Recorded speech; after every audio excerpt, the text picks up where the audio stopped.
Reading the Gospels is a lot like people watching. People watching. Don't act like that's a new concept just because you're in church. It doesn't always have to be a judgmental pastime, but it can go that way pretty quickly. The child's mother did not approve that outfit is one recurring phrase that often occurs when people watching. When we are on vacation at a large popular theme park near Orlando, Florida, our family plays a game that we call Family in Distress. You try to find a family in distress. Not the kind of distress that requires medical assistance, but the distress that people who truly love one another experience after long, hot days in crowded places, and something happens and it's evident that they are a family in distress.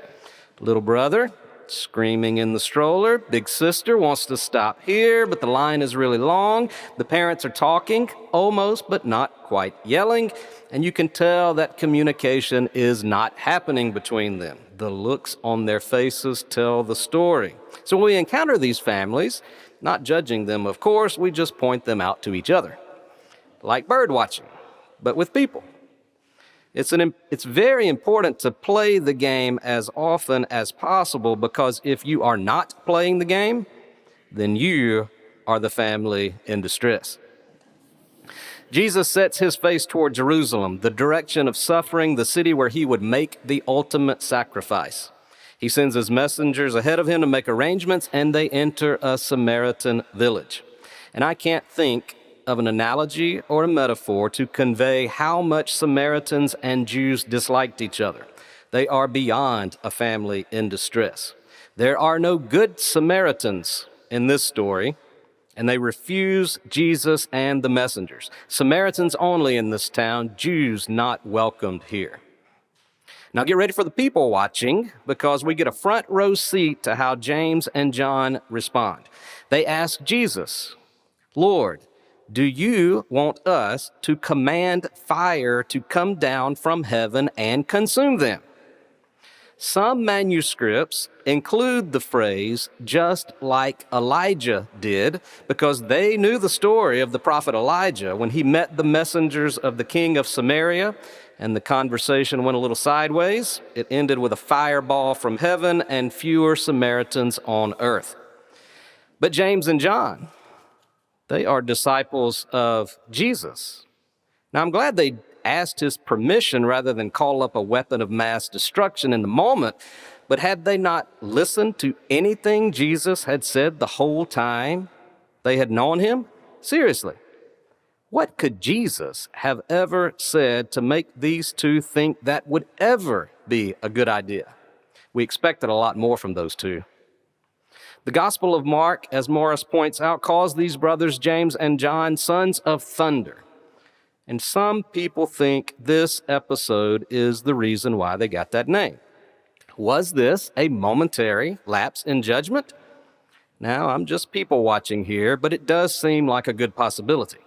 And the fact that it is very human to respond to violence with violence. Flaming balls of fire might be a little much, but that's sometimes what we'd like to see happen to those who wrong us, embarrass us, mistreat us, lie to us. How to respond to other humans who harm or belittle us has always been a lifelong challenge. Jesus had given some advice on the topic in the past. If a town did not welcome you, you just depart and shake the dust from your feet. It's just best to walk away. But I think, on balance, you could make an argument from other examples of Jesus' teaching that rather than walk away, sometimes you should engage the person who means you harm with love instead of violence, since love has more power than hate anyway. Look them in the eye. Search their soul to determine the source of their anger. What do they see when they see you? Maybe even have some empathy for their mean old selves, because hate doesn't create happiness for anyone. It just creates more hate. Martin Luther King Jr. used to say that if we live by the Old Testament teaching of eye for an eye and tooth for a tooth, we'll end up with a blind and toothless society. I suspect the sons of thunder knew that in their mind, but it takes a lot of time and commitment to respond in a way that is life-giving and not life-taking. And that makes the next part of this episode so people watching worthy. After Jesus takes away their thunder, they keep heading down the road, and Jesus has 3 brief but important encounters that illustrate just how difficult traveling with him can be. Someone says, "I will follow you wherever you will go." And Jesus says, "Well, then you need to know I am pretty much unwelcome everywhere, and you will be too." Then Jesus says to someone, "Follow me." And to another person, and the person says, "First, let me go bury my father." And Jesus says, "No." Another person says, "I will go, but first let me go home and say farewell to those in my home." No. Jesus says no. No one who puts a hand to the plow and looks back is fit for the kingdom of God.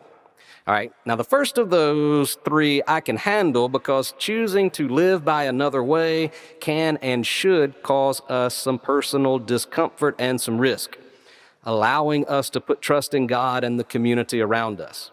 There can be great freedom in living simply, peace and comfort not being dictated by our surroundings.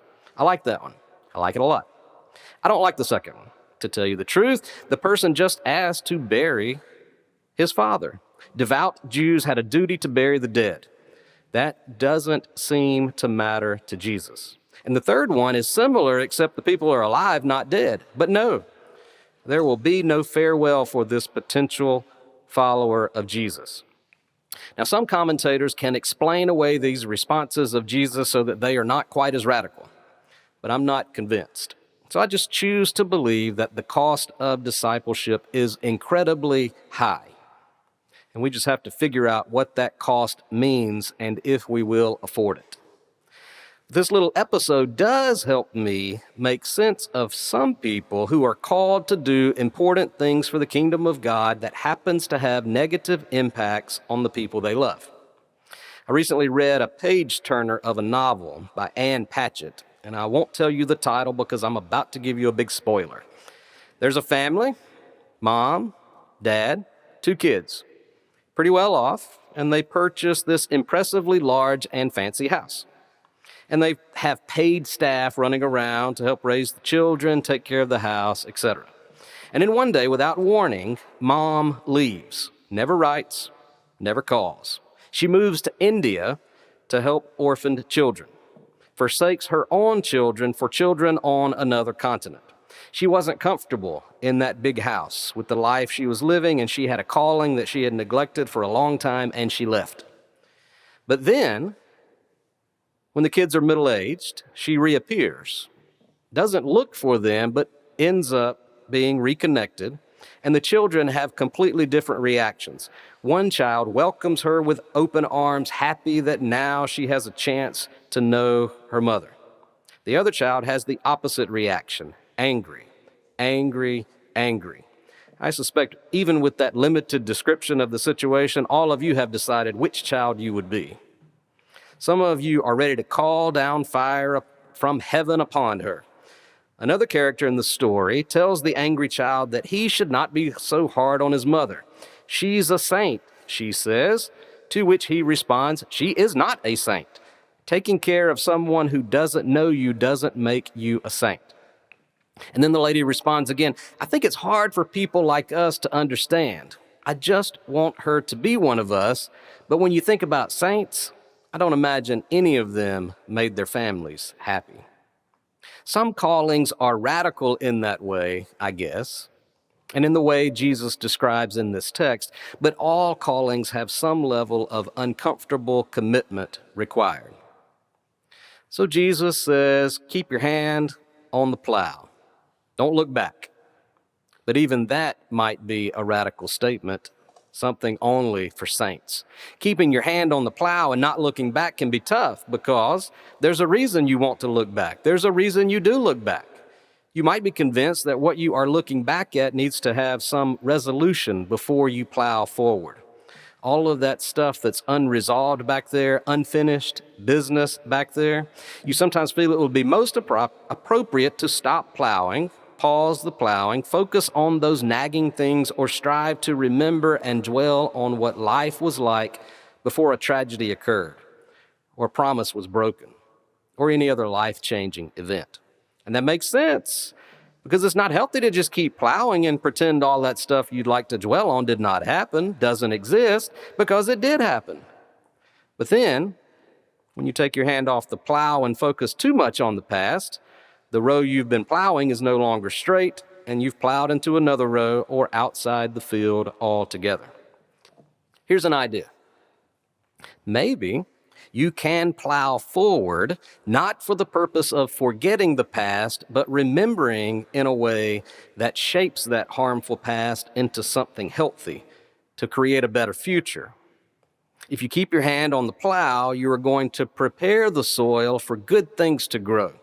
Life will thrive, and the fruits of your labor will feed yourself and others, even those who can't seem to keep their hands on the plow.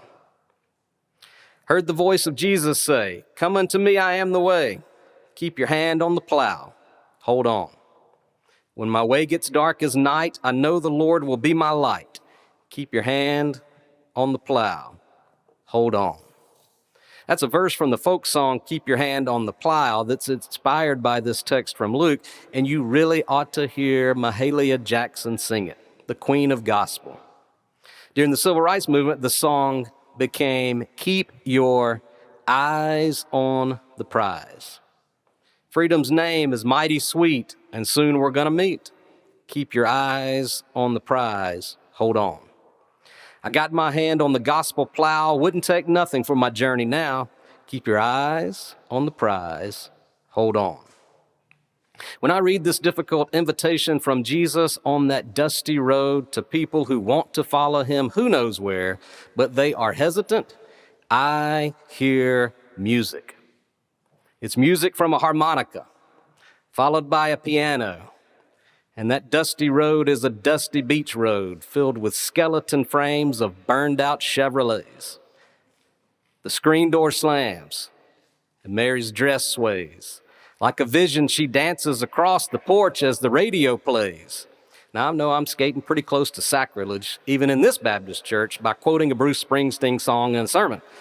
But I have seen a few bumper stickers that read, "Jesus is the boss," so maybe there are more parallels than we think.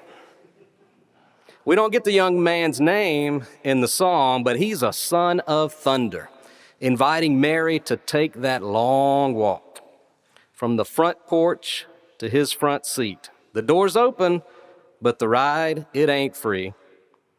Oh, you can hide beneath your covers and study your pain, or you can roll down the window and let the wind blow back your hair.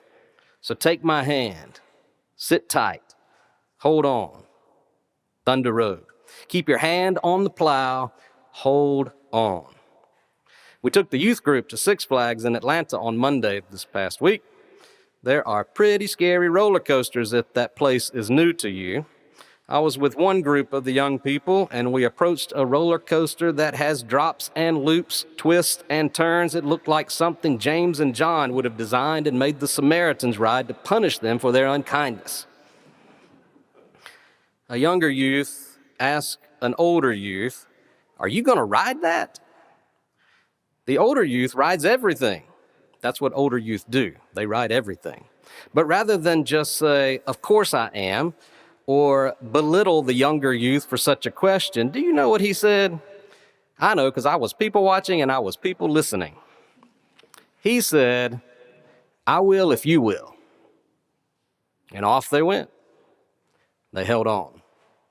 And in that moment, or in any moment where we help each other hold on, we convince each other that we've got one last chance to make it real. Even if it's late, we can make it if we run. We are not just casing the promised land, we've arrived. Amen.